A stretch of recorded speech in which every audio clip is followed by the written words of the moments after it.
নমস্কার বন্ধুরা, আমি সুমি। আপনারা দেখছেন সুমি রান্নাঘর। আজকে রুই মাছ রান্না করব। মাছটা ধুয়ে নিয়েছি সুন্দর করে। এখন নুন হলুদটা মাখিয়ে নেব। দিয়ে দেবো 1 চামচ নুন, বড় চামচের। দিয়ে দেবো হলুদ গুঁড়ো। এই মাছটাকে সুন্দর করে মাখিয়ে নেব। মাছটাতে নুন হলুদ মাখানো হয়ে গেছে। আর কী কী লাগছে আসুন দেখে নিই। দেখুন, আমি আলু আর পটল কেটে নিয়েছি। আমি পটল 2 টুকরো করে কেটে নিয়েছি আর আলু কেটে নিয়েছি লম্বা করে। আলু পটল দিয়ে তরকারিটা রান্না করব। মশলার মধ্যে নিয়েছি পেঁয়াজ কেটে নিয়েছি, রসুন বেটে নিয়েছি আর আদা আর জিরে একসঙ্গে শিলবাটায় মশলাটা বেটে নিয়েছি। আর নিয়ে নিয়েছি কাঁচা লঙ্কা কিছুটা। আপনারা ঝালটা আপনাদের পরিমাণ মতন দেবেন। চলুন তাহলে রান্নাটা শুরু করা যাক। আমি একটা কড়া বসিয়ে নিয়েছি। কড়াইটা গরম হয়ে গেছে, তেল দিয়ে দেবো। তেলটা গরম হয়ে গেছে, আলুগুলো ভেজে নেব। আলুটাকে একটু ভেজে নেব, বেশি ভাজবো না, আলুটা একটু ভেজে নেব। দিয়ে দেবো সামান্য একটু হলুদ গুঁড়ো, দিয়ে দেবো একটু নুন, দিয়ে আলুটাকে ভেজে নেব। আলুগুলো কিন্তু ভাজা হয়ে গেছে, দেখুন। এখন আলুগুলোকে তুলে নেব। এই তেলে পটলগুলোও ভেজে নেব।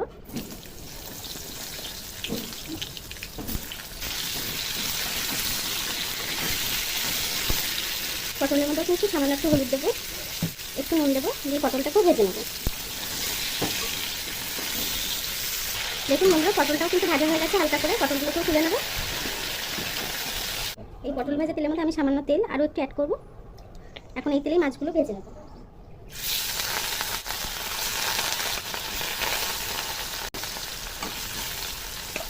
মাছটা একটু ভাজা হয়ে গেছে, উল্টে দেবো।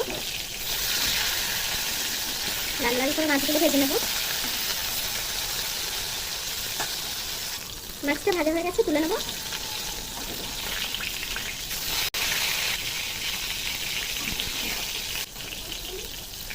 এই তেলে বাকি মাছগুলো ভেজে নেব। দেখুন বন্ধুরা, মাছ ভাজা হয়ে গেছে। আমি সামান্য একটু তেল দেবো, পেঁয়াজগুলো দিয়ে দেবো।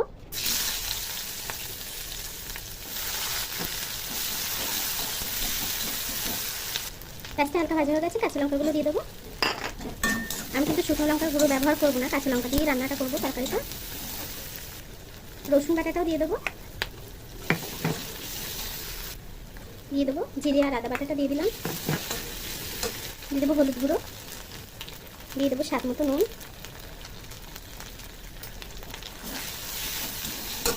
সামান্য একটু জল। দেখুন মশলাটা কিন্তু কষানো হয়ে গেছে। এখন ভেজে রাখা আলু পটলটা দিয়ে দেবো।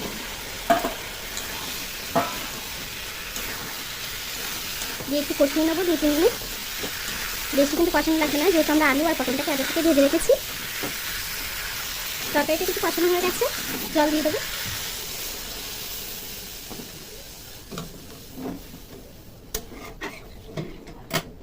ঝোলটা আপনারা বুঝে দেবেন, কতটা ঝোল রাখবেন, পাতলা করবেন কতটা তরকারিটা। দেখুন বন্ধুরা, আমার তরকারিটা কিন্তু প্রায় হয়ে এসেছে। এখন মাছগুলো দিয়ে দেবো। ভেজে রাখা মাছগুলো দিয়ে দেবো।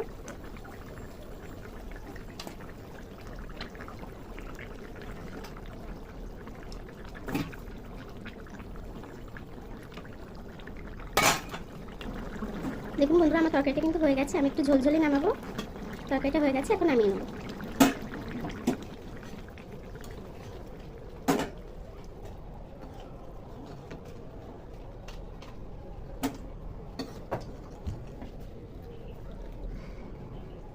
দেখুন বন্ধুরা, আমার তরকারিটা কিন্তু হয়ে গেছে। দেখুন কত সুন্দর হয়েছে, পাতলা ঝোল। গরমে কিন্তু এরকমই খেতে হয় তরকারিটা। আপনারা এই রেসিপিটা ট্রাই করবেন। আমার ভিডিওটা দেখে কিন্তু আপনারা ভিডিও লাইক দেন না, আমার চ্যানেলটাকে সাবস্ক্রাইব করেন না। চ্যানেলটাকে সাবস্ক্রাইব করবেন। ভিডিওটা ভালো লাগলে ভিডিওটা লাইক দিয়ে দেবেন আর আমার চ্যানেলটাকে সাবস্ক্রাইব করে পাশে থাকবেন।